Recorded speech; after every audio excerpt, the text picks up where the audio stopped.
اللہ کے سوا کسی اور کی اطاعت جس سے اللہ کی معصیت لازم آتی ہو، شرک۔ لا طاعت لمخلوق فی معصیت الخالق، مخلوق میں سے کسی کی اطاعت نہیں ہوگی یہ اس معاملے میں جس میں خالق کی معصیت لازم آ رہی۔ ہاں، خالق کے احکام کے اندر والدین کا حکم بھی مانو، اطاعت کرو، اساتذہ کا حکم مانو، کسی اور کو اپنا لیڈر مانا ہے اس کا حکم مانو، لیکن ناٹ بیونڈ، وہ جو سرکل ہے کتاب و سنت کا اس سے باہر نہیں۔ لا طاعت لمخلوق فی معصیت الخالق، یہ آپ الجبرے کے فارمولے کے طور پر اپنے سامنے رکھیے، اب اسے اپلائی کیجئے جیسے فارمولوں کے ذریعے سے پھر بڑے بڑے وہ سم جو ہے وہ حل کیے جاتے تھے سوالات۔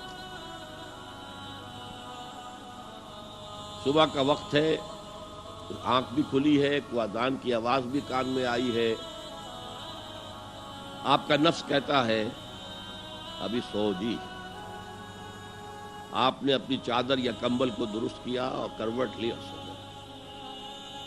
یہ کیا ہے؟ آپ نے کس کا حکم پیچھے پھینکا اور کس کا حکم مانا؟ اللہ کے حکم کو پیچھے پھینک دیا، نفس کے حکم کو آگے رکھ۔ یہ شرک،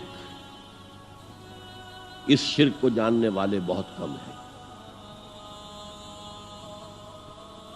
مولانا روم نے خوب کہا تھا، نفس ما ہم کم ترس فرعون نیست لیکن ایراعون نیست، میرا نفس بھی فرعون سے کم نہیں ہے۔ فرعون نے کہا تھا نا الیس لی ملک مصر وہذہ الانہار تجری من تحتی، کیا اس ملک مصر کی حکومت میری نہیں ہے؟ اور سارا جو یہ آب پاشی کا نظام ہے، انہار کا نظام ہے، وہ میرے کنٹرول میں نہیں ہے؟ جس کا چاہوں موگا کھلا رکھوں، جس کا چاہوں بند کر دوں۔ یہ تھا خدائی کا دعویٰ، انا ربکم الاعلی۔ تو مولانا روم کہتے ہیں میرا نفس بھی اس سے کمتر نہیں ہے، وہ کہتا یہ جسم میرا ہے، اس پر میرا حکم چلے گا، میں نہیں جانتا کون اللہ کون رسول، کیا حرام کیا حلال۔ تو فرعون سے کم تو نہیں ہے میرا نفس، لیکن ایراعون اس کی بہت مدد تھی، فوج تھی، لاؤ لشکر تھا، تو اس نے زبان سے بھی کہہ دیا کھل کر انا ربکم الاعلی۔ میں مسکین ہوں، غریب ہوں، میرے پاس کوئی طاقت نہیں ہے، میں زبان سے تو کچھ نہیں کہہ سکتا، اندر سے میرا نفس یہی کہتا۔ یہ نفس کی حکومت قرآن کہتا ہے، میں حیران ہوتا ہوں، دو جگہ یہ مضمون آیا ہے، ارأیت من اتخذ الہہ ہواہ افانت تکون علیہ وکیلا، اے نبی تم نے دیکھا اس شخص کو، اس کے حال پر غور کیا جس نے اپنی خواہش نفس کو اپنا الہ بنا لیا ہے۔ اللہ اکبر، الہ، لا الہ الا اللہ، کلمہ توحید کا مرکزی لفظ یہاں آ رہا ہے، من اتخذ الہہ ہواہ، جس نے اپنی خواہش نفس کو اپنا معبود بنا لیا، الہ بنا لیا۔ افانت تکون علیہ وکیلا، کیا آپ ایسے شخص کی کوئی ذمہ داری لے سکتے ہیں؟ سود حرام ہوا کرے جی، حرام ورام، ہمارا دھندا جو ہے وہ آگے بڑھ نہیں سکتا، تو اللہ کے حکم کو پیچھے ڈالا، نفس کے تقاضے کو آگے رکھا۔ کون معبود ہے آپ کا؟ نام عبداللہ رکھیے، نام عبد الرحمن رکھیے، ہے عبد النفس، نفس کے بندے، نفس کے غلام۔ یہ میں نے یوں سمجھئے کہ جیسے میں نے ہجرت اور جہاد کی ڈیفینیشنز کی تھی، ہجرت کا بیس کیا ہے؟ پوچھا گیا ایو الہجرت افضل ہو یا رسول اللہ، اے اللہ کے رسول بتائیے سب سے اعلیٰ ہجرت کون سی ہے، افضل؟ فرمایا ان تہجر ما کرہ ربک، ہر اس چیز کو چھوڑ دو جو تمہارے رب کو پسند نہیں۔